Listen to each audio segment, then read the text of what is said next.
एक छोटे से कंटेनर में मौजूद हैं और गहरे पानी में हैं तो यकीनन आपको खौफ तारी हो जाएगा।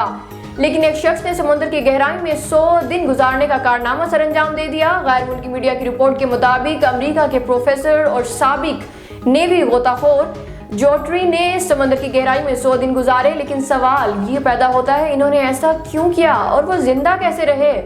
जोट्री ने बायोमेडिकल इंजीनियरिंग के माहिर भी हैं और मुख्तलिफ तजर्बात करने का शौक रखते हैं। जोट्री ने अमेरिकी रियासत फ्लोरिडा के समंदर में 30 फुट की गहराई में 55 स्क्वायर मीटर के आबदोज में दिन गुजारे और तजर्बा किया।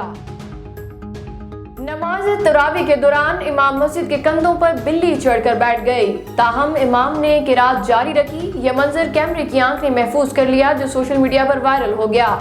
रिपोर्ट्स के मुताबिक ये वीडियो अफ्रीकी मुल्क अल्जायर की है। वीडियो में देखा जा सकता है कि इमाम नमाज तरावी के दौरान किरात कर रहे हैं और अचानक बिल्ली इनके ऊपर चढ़ना शुरू कर देती है। इमाम को इस दौरान बिल्ली को गिरने से बचाने के लिए अपने हाथ से सहारा देते भी देखा जा सकता है। फिर बिल्ली इमाम के कंधे पर चढ़कर बैठ जाती है और इमाम किरात जारी रखते हैं।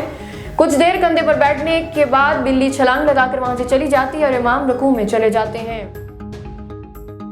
बर्तानिया के एक शहर ने घड़ों पर हुकूमत की तवज्जो दिलाने के लिए घड़ों में नूडल्स भर दिए। गैर मुल्की मीडिया के मुताबिक सड़कों पर पड़ने वाले घड़ों से तंग आकर बर्तानवी शहरी ने घड़ों पर हुकूमत की तवज्जो दिलाने के लिए अनोखा तरीका ढूंढ डाला और घड़ों में नूडल्स पका डाले। मार्क मोरियल नामी शहरी ने यह कदम मशहूर नूडल्स ब्रांड नूडल्स के साथ मिलकर उठाया और शहरी को इस अनोखे काम करने पर बर्तानवी मीडिया की जानिब से मिस्टर पोर्ट होल का लक़्ब दिया गया है। इन्होंने मजीद कहा कि अगर हमारी हुकूमत सड़कों की मरम्मत कर दे तो हमें घड़ों के मसाइल का सामना नहीं करना पड़ेगा।